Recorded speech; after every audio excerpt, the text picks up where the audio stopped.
Welcome to an exploration of Aliens and Alienists, a groundbreaking book that delves into the complex intersections of ethnicity, migration, and mental health. In this video, we'll journey through the psychological consequences of migration and prejudice, focusing on how these forces shape the mental health experiences of diverse groups in Britain.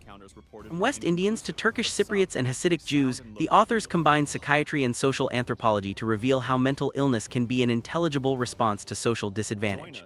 Join us as we unpack the historical, social, and cultural currents that continue to influence psychiatry and society. Aliens and Alienists has been widely recognized as essential reading for mental health professionals, praised for its economic readability and its importance in understanding the cross-cultural challenges within psychiatry. The book's influence extends beyond academia, sparking debates in media, policy, and community circles. Its revised edition brings the discussion up to date, reviewing the development of transcultural psychiatry and recent changes in community mental health. The authors Roland, Littlewood, and Maurice Lipsedge bring expertise from both anthropology and psychiatry, making this work a cornerstone in understanding mental health among ethnic minorities. Psychological consequences of migration are profound. For many, the journey to a new country brings hope, but also exposes individuals to prejudice, disadvantage, and cultural dislocation. The book examines how these factors contribute to mental ill health among ethnic minorities, arguing that mental illness can be a rational response to the stresses of migration and racism. By exploring the epidemiology of mental health in Black Britons and other groups, the authors highlight the need to understand mental illness within its broader social context, rather than as an isolated medical issue. Transcultural psychiatry has become a vital field in Britain, reflecting the country's evolving demographics. The book's new chapter reviews how the discipline has developed since the early 1980s, noting both progress and persistent challenges. Despite increased awareness, the underrepresentation of Black professionals in senior roles and the overrepresentation of Black patients under the Mental Health Act remain pressing issues. The authors argue that mental health care must move beyond clinical patterns to address the social determinants of distress, emphasizing the importance of community engagement and policy reform. Despite decades of debate, many of the core challenges identified in the first edition of Aliens and Alienists remain unresolved. The authors note that medical practice still often overlooks the social roots of mental illness, focusing instead on individual clinical patterns.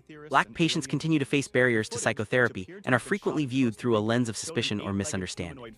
The lack of serious policy initiatives and limited consultation with minority communities perpetuate a cycle where patients and their families are seen as objects of study rather than partners in care. Significant shift has occurred. Many ethnic minorities in Britain are now British-born, not recent immigrants. This change challenges old assumptions about mental health being a transient issue tied to migration. High rates of diagnosed schizophrenia among British-born Afro-Caribbeans, for example, can no longer be explained by dislocation alone. Instead, these patterns reflect ongoing structural inequalities and racial dynamics within British society. The authors urge us to see mental health disparities as integral to contemporary Black-white relations, not as a colonial legacy. Debate between culture and race remains central but under-theorized. The authors critique simplistic definitions of culture as mere checklists of difference, as well as views that see race solely as a power conflict. They argue for a nuanced understanding that incorporates both the institutional politics of race and its psychological impact on individuals. Only by considering the interplay between external social constraints and personal subjectivities can we begin to address the real roots of mental distress among minorities. Religion plays a complex role in shaping identity and responses to mental illness. The authors defend their emphasis on religious and otherworldly experiences, arguing that these are vital ways people interpret and cope with serious mental illness. Religious perspectives offer intellectual and historical resources for maintaining identity, especially in the face of oppression. Understanding patients' explanatory models, including religious ones, is fundamental to providing appropriate and equal care. The story of Calvin Johnson, a Jamaican immigrant in London, illustrates the intersection of migration, culture, and mental health. Calvin's experiences from workplace struggles to religious conversion and encounters with police culminate in repeated psychiatric admissions. His case highlights how cultural misunderstandings, institutional racism, and social stressors can be misinterpreted as symptoms of mental illness. The narrative challenges us to consider how much of what is labeled as madness is actually a meaningful response to adversity. Calvin's life in South London reflects the realities faced by many migrants: overcrowded housing, economic instability, and a strong sense of community.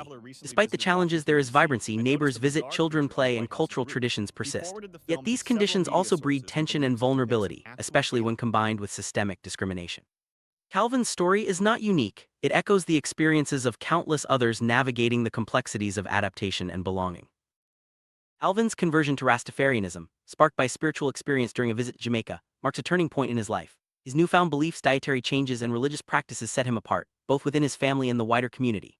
Upon returning to London, Calvin's religious identity becomes a source of both strength and conflict, especially as it intersects with his experiences of racism and misunderstanding by authority.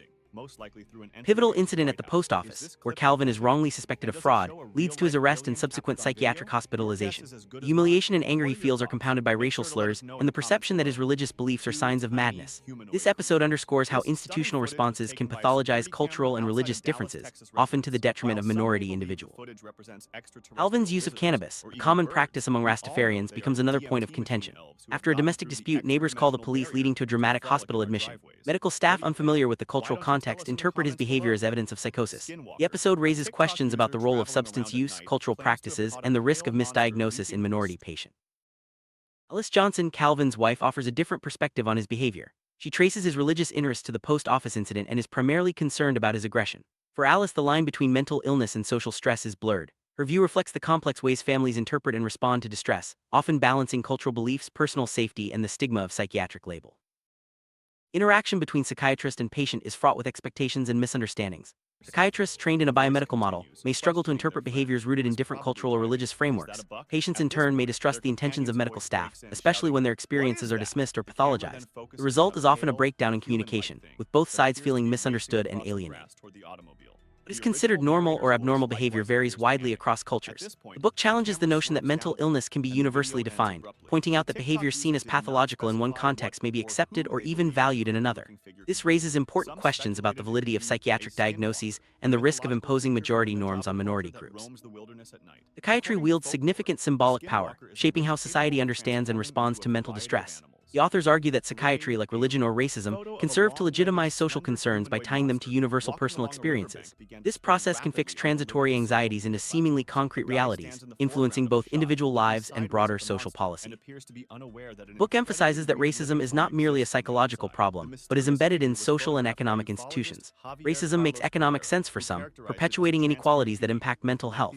The authors caution against reducing racism to individual pathology, insisting that meaningful change requires addressing the institutional structures that sustain discrimination. Every society defines itself by distinguishing insiders from outsiders. Outsiders, whether immigrants, minorities, or the mentally ill, are often seen as threats to the status quo. By emphasizing their differences, society reinforces its own norms and justifies exclusion. The term alien captures both the foreigner and the psychiatric patient, highlighting how similar mechanisms are used to marginalize both groups.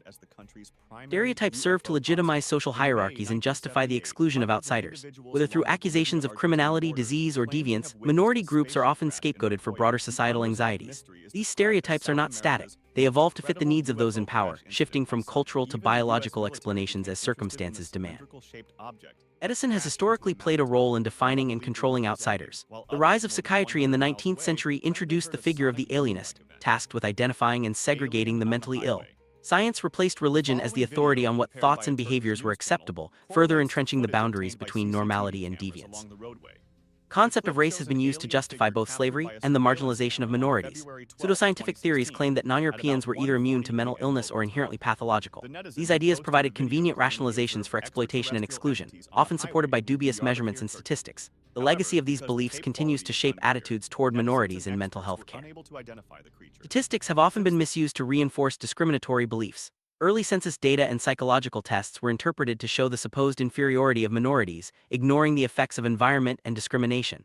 These practices not only justified exclusion but also shaped public policy, with lasting consequences for minority communities. Psychiatrists, often drawn from privileged backgrounds, may lack the cultural competence needed to understand minority patients. The medical model emphasizes biological explanations and physical treatments, sometimes at the expense of empathy and social understanding. This can lead to misdiagnosis, over-reliance on medication, and a failure to address the root causes of distress. A notable proportion of junior psychiatrists in Britain are themselves immigrants, particularly from the new Commonwealth.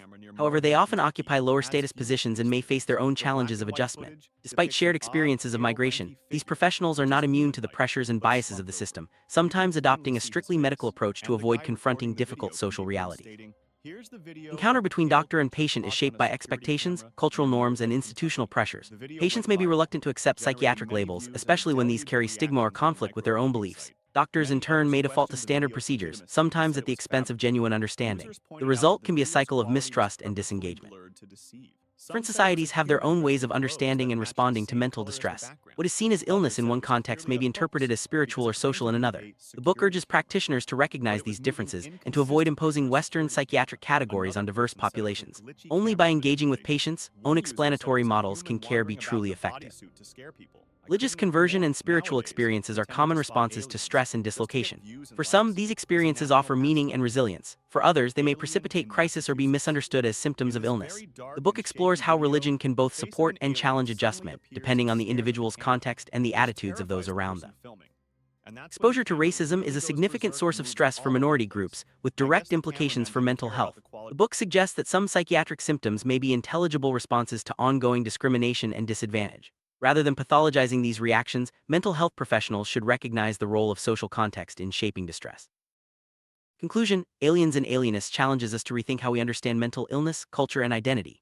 The authors call for a theoretical framework that integrates social, cultural, and biological perspectives, recognizing the interplay between individual experience and structural forces. Only by moving beyond stereotypes and simplistic explanations can we hope to provide effective, compassionate care for all members of society.